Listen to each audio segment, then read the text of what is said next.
Hello मेरे प्यारे बच्चों। तो कैसे हैं आप सभी? Good evening all of you.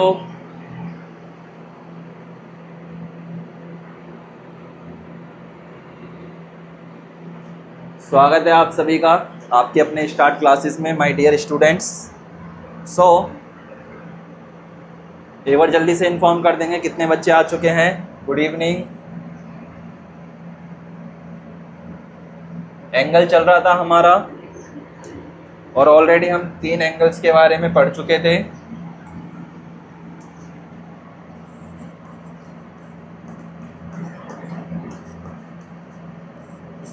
Good evening मेरे प्यारे बच्चों। शेर, चलो एक बार जल्दी से इन्फॉर्म करेंगे कितने बच्चे क्लास में आ चुके हैं। ठीक है, नीतीश कुमार, शिवराज कुमार, अखिल, नीतीश, भाई ये कहाँ हैं सारे के सारे बच्चे? अखिल जी जल्दी से आएंगे सभी बच्चे क्लास में।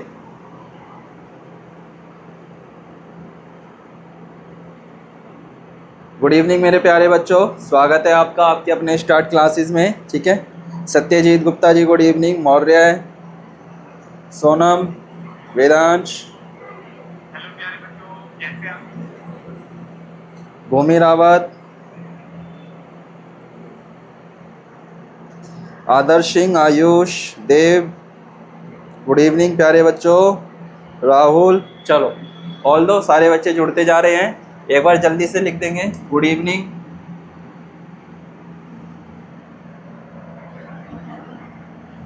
क्या लिखेंगे? Good evening.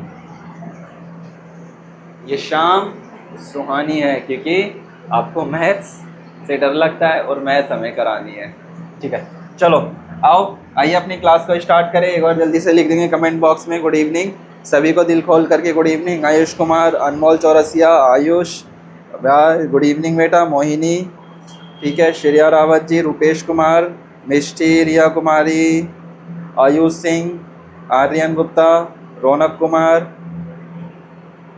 गुड इवनिंग भूमि रावत, ऑल दो सभी बच्चे जुड़ेंगे जल्दी जल्दी। अनमोल चौरसिया जी जल्दी से लिखेंगे। मिष्टी कहाँ हो बेटा? पन्नालाल जी, उज्जवल झा जी,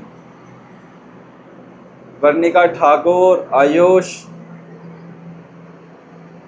आनंद कुमार, मौर्य,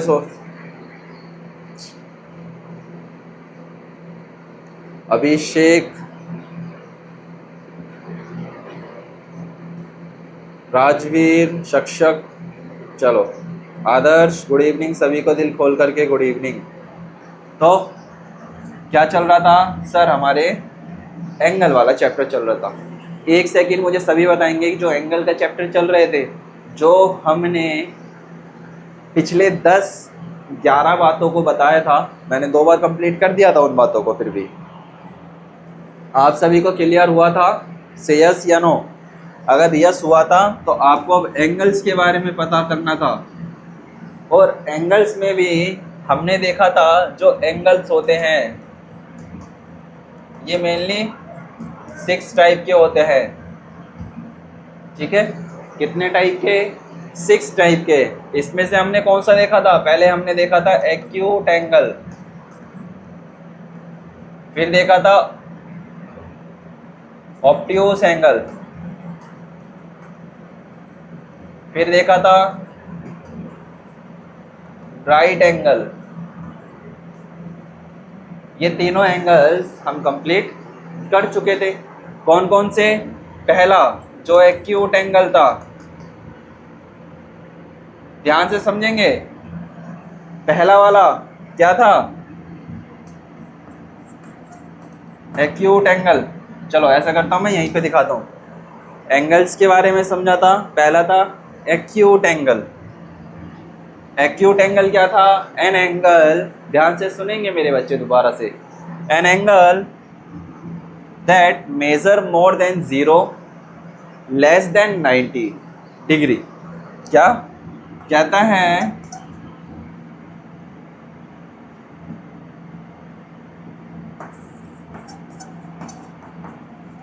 मोर than 0 degree and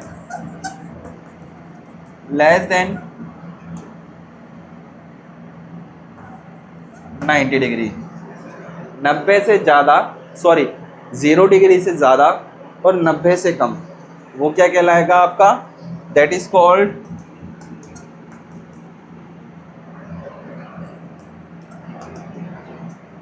acute angle. क्या कहलाएगा बेटा? Acute angle.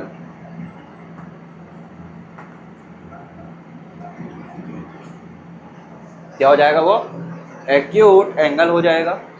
क्या होगा? Acute angle. हिंदी वाले कहेंगे, कहते हैं कि बेटा 90 से अधिक होना चाहिए और क्यों 90 कह रहा हूँ, 0 से ज़्यादा होना चाहिए और 90 से कम होना चाहिए। 90 से कम होता है उसे हम क्या कहते हैं? न्यून कोण, मतलब एक्यूट एंगल कहते हैं। क्या कहते हैं? एक्यूट एंगल कहते हैं। ठीक है, जैसे एग्जांपल देखो यहाँ पर 20, 35, 45, 60 एंड 89। ठीक है, डन। हाउस द जोश 100%। चलो आगे चलते हैं, ध्यान से समझेंगे। टाइप्स ऑफ एंगल में सेकंड पॉइंट, क्या टाइप्स ऑफ एंगल का सेकंड पॉइंट, आज 6 के 6 एंगल क्लियर करूंगा। ठीक है बेटा। दूसरा है राइट एंगल। राइट एंगल कितने का होता है?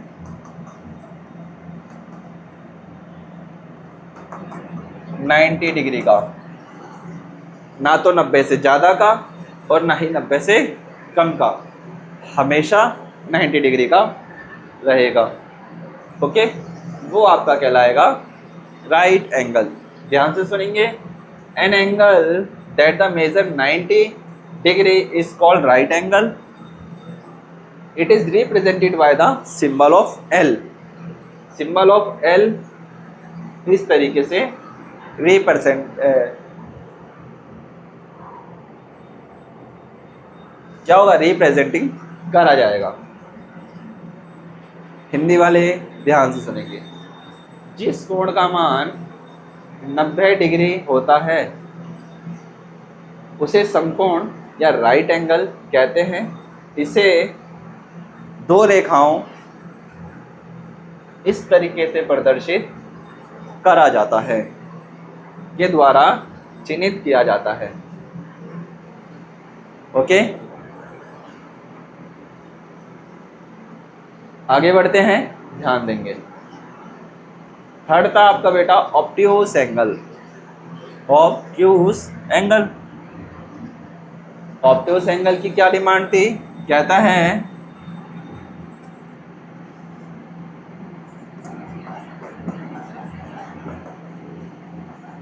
More than 90 degree, less than 180 degree. 90 से ज़्यादा, 180 से कम, ऐसे एंगल को कहते हैं ऑब्ट्यूस एंगल। क्या? ऑब्ट्यूस एंगल को हिंदी में कहते हैं अधिक कोण। कौन सा कोण?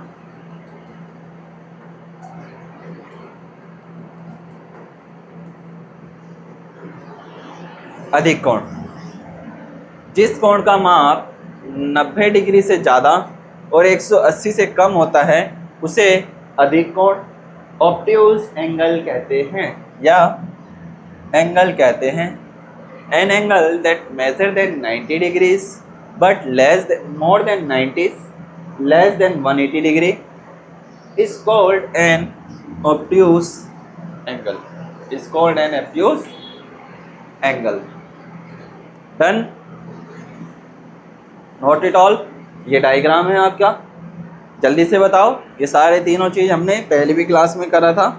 इन तीनों एंगल्स में किसी बच्चे को कुछ डाउट है जल्दी से बताएंगे। विरांश, प्रवीण कुमार, भूमि रावत, वेदा, मिष्ठी, ओके बेटा, गुड इवनिंग। उज्जवल, बताइए प्रवीण, इनमें क्या कोई दिक्कत? जल्दी से बताओ, जल्दी से बताइए, क्या इसमें कोई दिक्कत है? जिस कोण का माप 90 डिग्री से ज़्यादा और 180 से कम होता है वो आपका ऑब्ट्यूज एंगल कहलाता है। बताइए। चलो अब देखेंगे बेटा आज का फोर्थ क्वेश्चन, सरल या रिजु एंगल, जिसे हम कहते हैं स्ट्रेट एंगल।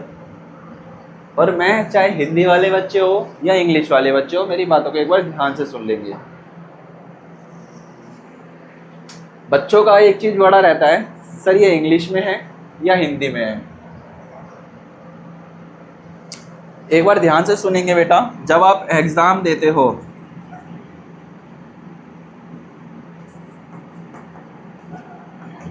आपको ना लैंग्वेज चूज करने का आएगा।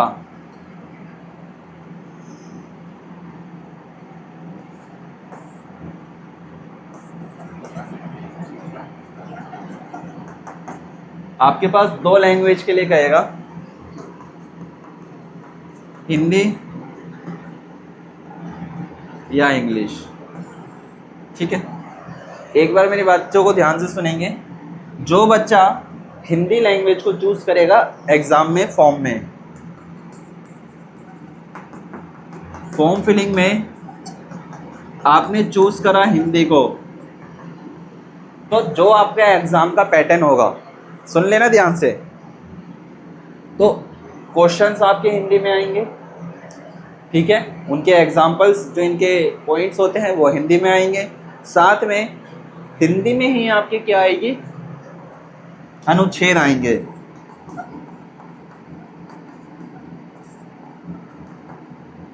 क्या आएंगे, अनुच्छेद आएंगे, जिसको इंग्लिश में कहते हैं आर्टिकल्स। आर्टिकल्स या पैराग्राफ या गद्यांश।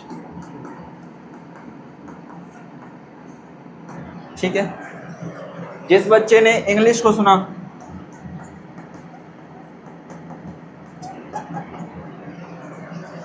जिस बच्चे ने इंग्लिश को चुना उसके में क्या आएगा, इंग्लिश की बातें आएंगी।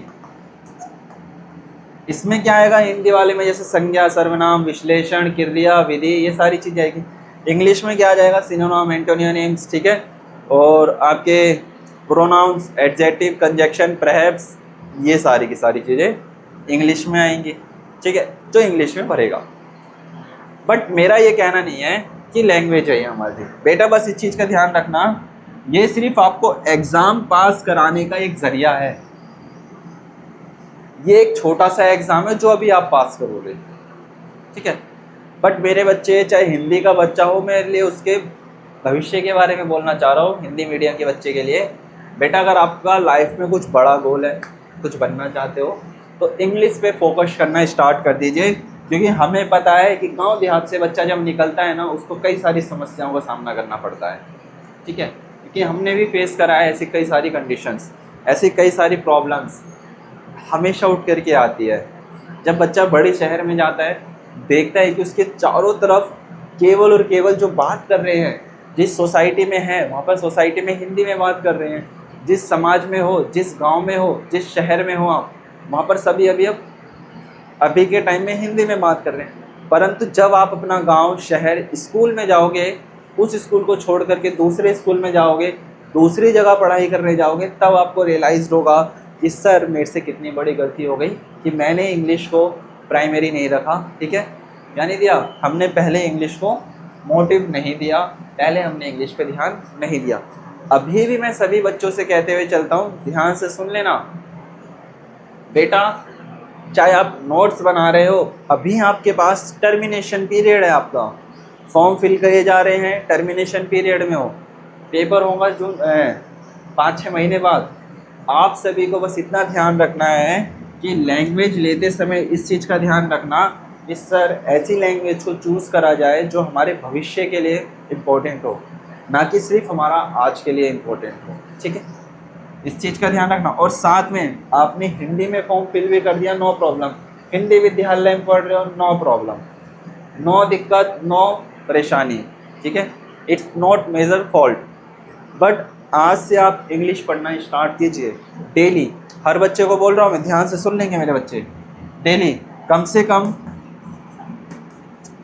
अगर पेरेंट्स है तो पेरेंट्स से भी साफ साफ मैं कह दे रहा हूँ, बच्चे को डेली 1 आवर नहीं तो कम से कम 40 to 45 minutes only,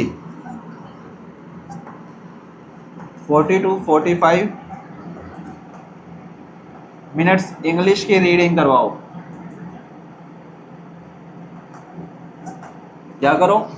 daily English की रीडिंग करो, इंग्लिश के सॉन्ग सुनो, इंग्लिश में मूवी देखो, ठीक है। अगर सेकंड पार्ट, वर्ड मीनिंग्स याद करना स्टार्ट करो।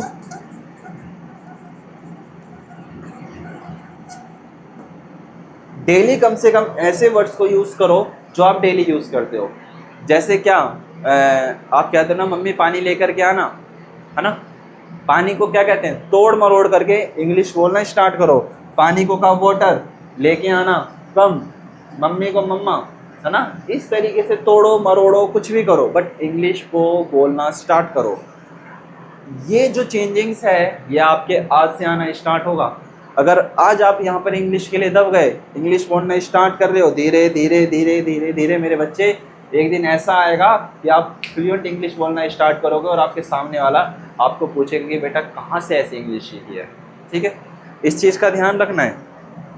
डेली वर्ड मीनिंग लिखो कम से कम 10-15 शब्द। क्या? डेली कम से कम 15 to 20 वर्ड्स लिखो। टेंस करा दिए हैं सर ने? बिल्कुल करा दिए हैं। टेंस हो गए सर, हमें सेंटेंस बनाना सीखने हैं अब।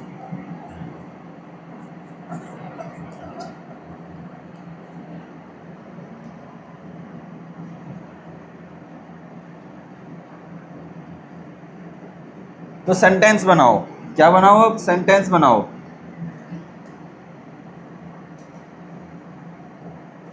तो क्या बनाओ? सेंटेंस बनाओ। ये केवल और केवल आप लोगों की लड़ाई नहीं है, ये सभी की लड़ाई है, सभी छोटे से बच्चों की लड़ाई है। सर हमने तो पढ़ाई स्टार्ट करी थी हिंदी में, बट आज आ गई हमारे पास इंग्लिश, और जो इंग्लिश वाले मीडियम के बच्चे हैं वो हर बार बाजी मारते हैं और हिंदी का बच्चा हमेशा पीछे रहता है। इसीलिए अभी भी मैं कह रहा हूँ बेटा, इंग्लिश पे फोकस करना स्टार्ट करो, आज से स्टार्ट करो। आपके लिए देखो कितना बढ़िया मौका है, सारी की सारी बातें हिंदी और इंग्लिश दोनों में लिखी हुई है, ठीक है। कहता है कि सरल या रिजु कौन, यहाँ पर आ गया रिजु कौन। हिंदी क्या है बेटा? सबसे मुश्किल सब्जेक्ट है आज के टाइम का। रिजु, रिजु का मतलब नहीं पता क्या होता है? इंग्लिश में कहता है स्ट्रेट एंगल। स्ट्रेट एंगल, अरे स्ट्रेट एंगल तो सीधा होता है बस। An angle that measure 180 degrees is called a straight angle. Its two arms lie on the same straight line and the point in opposite directions. Simple. यहाँ English है, यहाँ ऊपर हिंदी है, यहाँ इंग्लिश है, यहाँ ऊपर हिंदी है। हिंदी को एक बार समझ जाओ, इंग्लिश में लिखना सीख जाओ। क्या कहा? हिंदी को एक बार समझ जाओ, इंग्लिश में लिखना सीख जाओ, आपको आसानी रहेगी सारी चीज़ों में। क्या कहा? कहता है कि जिस कोण का माप 180 डिग्री होता है उसे सरल या ऋजु कोण कहते हैं। इसमें दोनों सिरों या दोनों किरणें एक ही सीधी रेखा में विपरीत दिशाओं की ओर बढ़ती है, सेम बट डिफरेंट डायरेक्शंस, ठीक है। That is called straight angle. कितने का होता है? ऑलवेज 180 डिग्री का। चलो एक बार जल्दी से बात बताओ, क्या आज से आप अपनी एक अलग से नोटबुक बनाओगे क्या? हैं? क्या आप आज से एक अलग से नोटबुक बनाओगे क्या? नोटबुक बनाओगे क्या? यस या नो? ठीक है, मेरे लिए नहीं पढ़ना, आपको अपने लिए पढ़ना है। देखो मैं बता देता हूँ, अभी भी ना तो आपको स्टार्ट क्लासेस के लिए पढ़ना है, ना ही आपको अपने पेरेंट्स के लिए पढ़ना है, आपको अपने लिए पढ़ना है, ठीक है। ना ही मेरे लिए पढ़ोगे, ना ही अपने माता पिता के लिए पढ़ोगे, बेटा आप लोग खुद के लिए पढ़ोगे। क्योंकि आपको पता है आज के टाइम में महंगाई का दौर चल रहा है और आज के टाइम में आपके पास सिर्फ एक ही ज़रिया है। वो क्या है ज़रिया? सर ये ज़रिया ये है कि हमको मेहनत करनी है, मन से पढ़ना है, लगन से पढ़ना है, हर एक चीज़ को सुनना है, हर एक चीज़ को समझना है, एक चीज़ को करना है। सबसे इम्पोर्टेंट हो जाता है मेरे बच्चे, क्या सबसे इम्पोर्टेंट हो जाता है? Time table.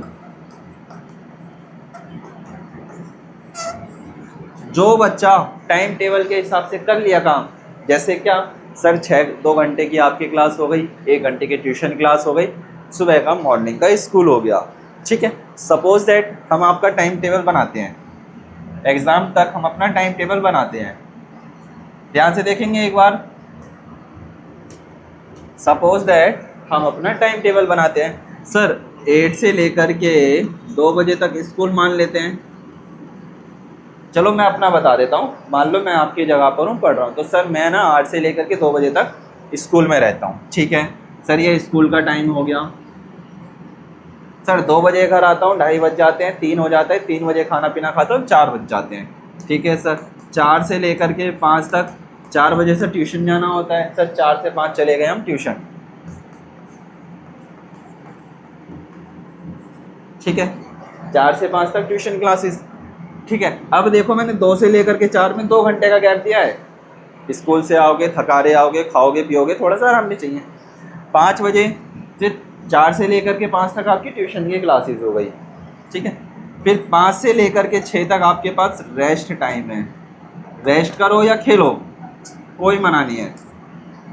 पेरेंट्स भी ध्यान देंगे, चाहे रेस्ट करे या बच्चा खेले। बच्चा खेलेगा तो उसकी थिंकिंग्स बढ़ेगी, उसकी बॉडी का स्ट्रक्चर सही से होगा, उसकी मसल्स ग्रो करेंगी। बच्चा दिन भर घर में रहेगा, उसकी मसल्स ग्रो नहीं कर पाएगी, उसका ब्रेन डैमेज होगा। ब्रेन डैमेज होने का मतलब क्या? सिर्फ वो उसी एनवायरनमेंट को देख पाएगा जो उसके चारों तरफ है, और नई एक्टिविटीज़ को नहीं सीख पाएगा। इसीलिए कम से कम हर पेरेंट्स को वीक में 1 डे तो बच्चों को बाहर लेकर के जाओ, थोड़ा सा पार्क की तरफ, ताकि बच्चा उन नेचर्स के साथ भी जुड़ सके, ठीक है। देन उसके बाद 6 to 8 आपकी क्लास, आपका 8 से लेकर के 8 बजे तक का टाइम फिक्स। 8 बजे मैं भी नहीं कहता कि आप लोग पढ़ाई करो, देखो सच सच बात बताऊं, मैं आपको नहीं कहता आप 8 बजे क्लास ख़त्म, अपना 1 से 2 घंटे तक खेलो। खेलो का मतलब 8 से 10 बजे तक खेलो, 10 बजे खाना पीना खाओ, पर खेलना भी ऐसे नहीं है कि चोट लग जाए। खेलना है पर ऐसे नहीं खेलना कि चोट लग जाए, ठीक है। 8 से लेकर के 10 बजे तक खोलो, एक टाइम फिक्स होना चाहिए, घड़ी बांध लो हाथों में, ठीक है, घड़ी बांध लो हाथों में। सर ये टाइम हो गया मुझे ये करना है, ये टाइम हो गया मुझे अब ये करना है, ठीक है। 8 बजे तक क्लास रही, अब 8 बजे के बाद आप जाओ अपना आराम से खेलो। सोने से पहले मुश्किल से 5 से 10 मिनट या आधा घंटा, मैंने कहा है रीडिंग करनी है आपको। क्या करनी है? रीडिंग करनी है। रीडिंग करना स्टार्ट रखो, 10:30 या 11 बजे अपना जा करके सो जाओ। 11 बजे सो जाओ और सुबह 8 बजे से वही चीज़ रूटीन में करना स्टार्ट करो। हफ्ते, 10 दिन, 15 दिन, 20 दिन के बाद आपको देखना है कैसी आदत लग जाएगी। आप कहोगे सर अब तो मज़ा आने लगा है जीने में। क्यों मज़ा आ रहा है? सर सारी चीज़ें टाइम पे हो रही है, हमें खाना बनानी नहीं है, मम्मी दे देती हैं। इसीलिए कह रहा हूँ एक टाइम टेबल बनाओ, अपने हिसाब से बनाओ, अपने अकॉर्डिंग बना लो। किसी का और कुछ टाइम होगा, किसी का और कुछ टाइम होगा, अपने हिसाब से बना लो, ठीक है।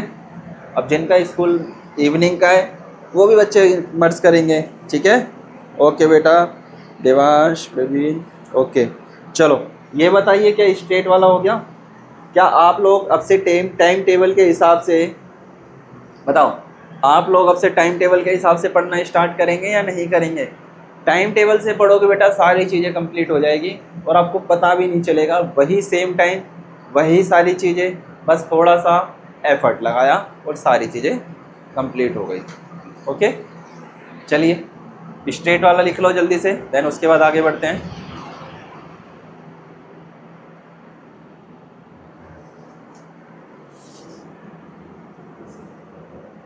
जल्दी नोट करेंगे, शाबाश।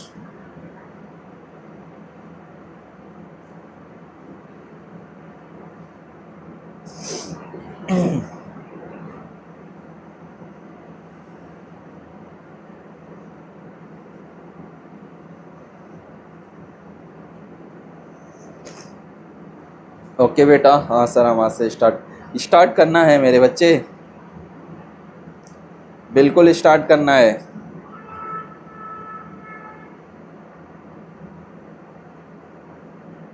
ओके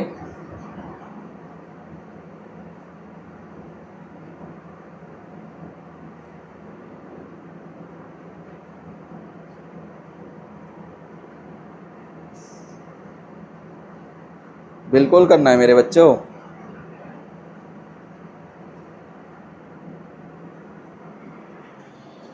जब तक एग्ज़ाम है हमें मेहनत करनी है। ओके, चलो अब आगे बढ़ते हैं, ध्यान देंगे। आगे है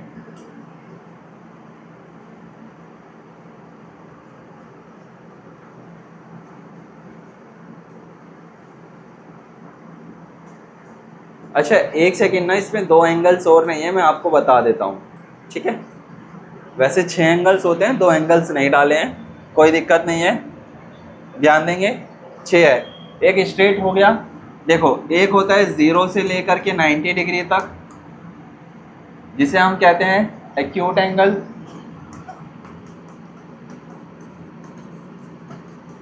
ठीक है, एक होता है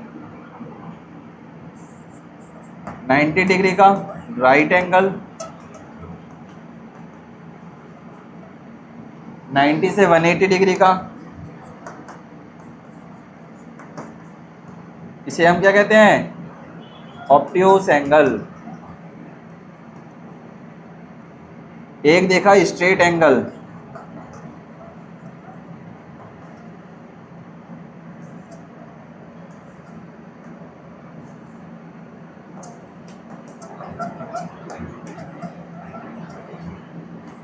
कितना होता है, 180 डिग्री का। एंगल्स और होते हैं, एक एंगल और होता है जो होता है 180 डिग्री से लेकर के 360 का, ठीक है। और 360 के बीच के जो एंगल होते हैं, और एक और होता है 360 डिग्री का, जिसको हम कहते हैं वृत्तीय कोण। हिंदी में कहते हैं वृत्तीय कोण, इंग्लिश में कहते हैं सर्कुलर एंगल।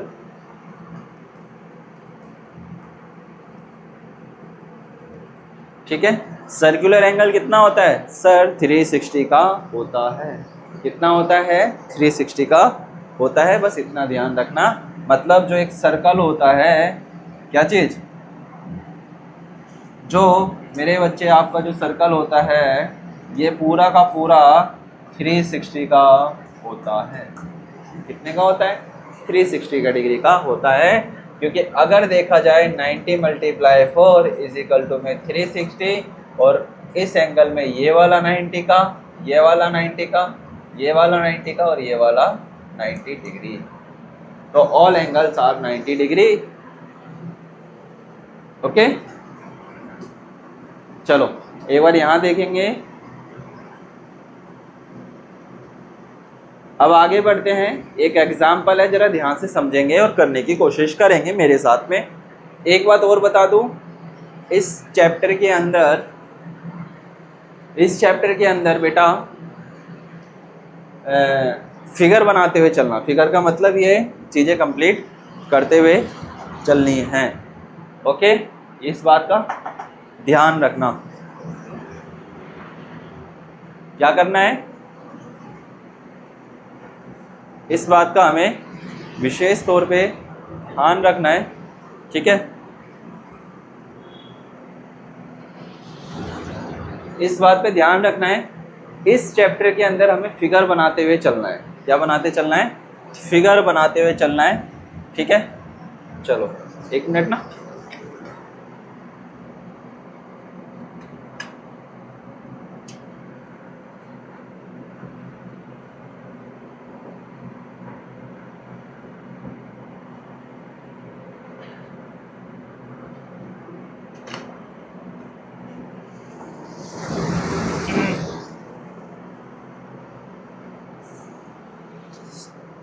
ध्यान से देखेंगे।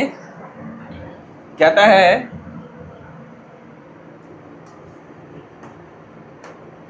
क्या कहता है क्वेश्चन, ध्यान से समझेंगे मेरे बच्चे। दी गई आकृति में x का माप है, कहीं पे माप देता है, कहीं पे मान देता है, कंफ्यूज नहीं होना। इन the given figure the measuring of x, solution देखेंगे क्या कहता है। कहता है कि आपको x की वैल्यू फाइंड करना सीखना है। क्वेश्चन मोस्ट इम्पॉर्टेंट है, अभी भी मैं बता दे रहा हूँ। अपने कान, अपनी आंखें और अपना दिमाग ये तीनों चीज़ खोल के रखो, कान, आँख और दिमाग, ये तीनों चीज़ें को खोल करके रखो अगर इस वाले एंगल्स को सीखना है तो। क्योंकि हमें बेटा पता है कुछ ऐसी बातें हैं, आपको मैं बता दूं, कहता है ये जो फिगर दिया हुआ है इसमें x की वैल्यू फाइंड कीजिए। कहता है कि x की वैल्यू क्या होगी, क्वेश्चन पेपर में आ जाएगा कि find now values of x, तो कहता है कि x का मान कितना होगा, समझे? ध्यान देखेंगे, कहता है we now that the angle is an straight line equal is 180 degree. हमें पता है जो एक सीधी रेखा का कोण होता है वो हमेशा 180 डिग्री का कोण होता है। क्या कहा, मैं हिंदी में लिख देता हूँ, रिजु सीधी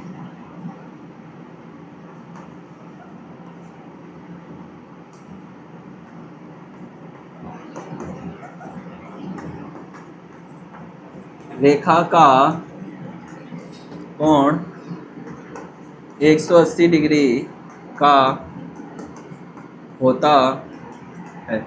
कितने का होता है? 180 डिग्री का होता है।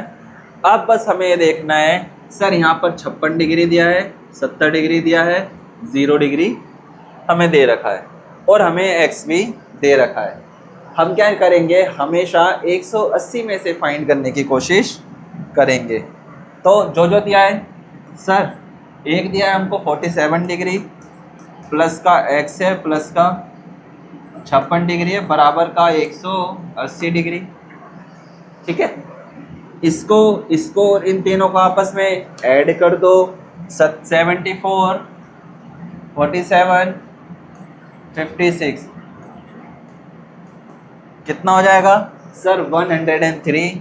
तो x प्लस का 103 डिग्री बराबर का 180 डिग्री।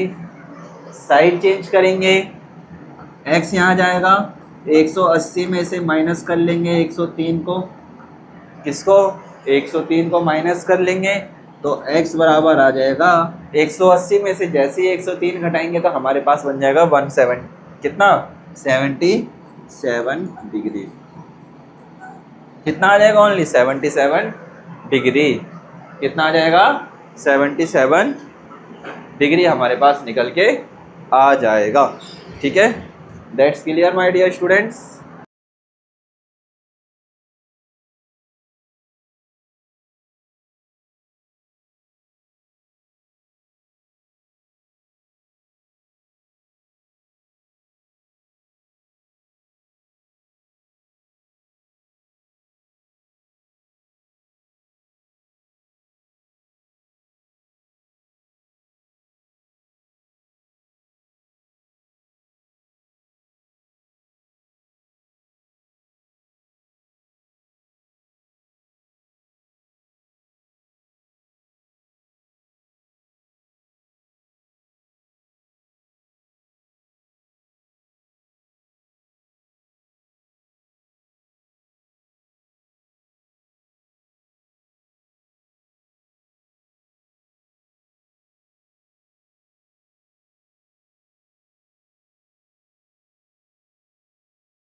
ओके मेरे प्यारे बच्चों, जल्दी से नोट करेंगे इसको, जल्दी से नोट करो अपनी अपनी नोटबुक के अंदर। शाबाश।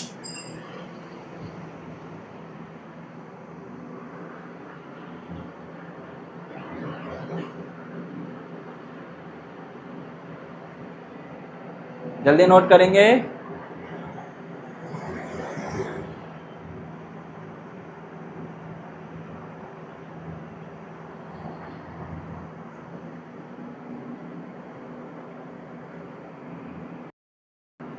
वाह, गुड बेटा, नोट करेंगे जल्दी से इसको अपने नोटबुक्स के अंदर, same as it is.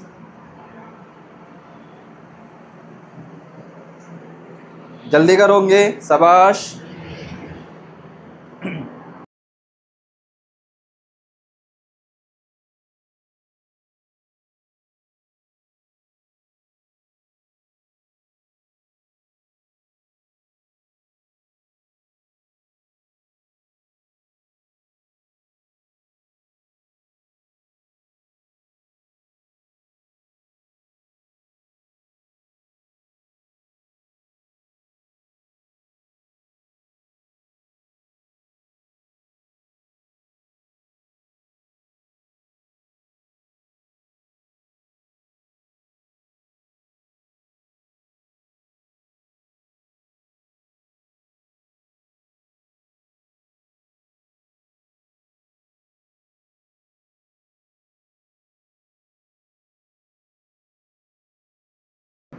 Clear है बेटा? चलो, क्या कहा? सीधी रेखा का कोण हमेशा 180 डिग्री का होता है, ठीक है। 47 डिग्री प्लस का x प्लस का 56 डिग्री। चलो आगे चला जाए।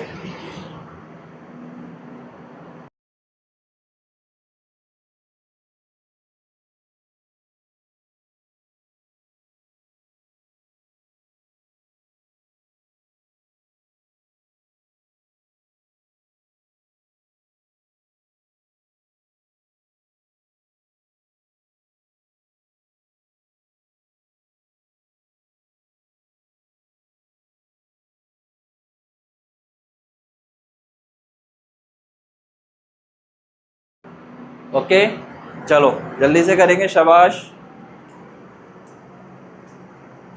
यह है नेक्स्ट क्वेश्चन। ओके, दी गई आकृति में कितने न्यून कोण हैं? चलो इसको भी कॉपी में करेंगे, बस आपको एंगल्स बताने हैं। क्या बताने हैं? एंगल्स बताने हैं। कहता है how many acute angles are there in the given figure. Okay, there in the given figure. क्या बताना है? इस आकृति में 6 न्यून कोण हैं। कितने न्यून कोण हैं? 6 न्यून कोण हैं।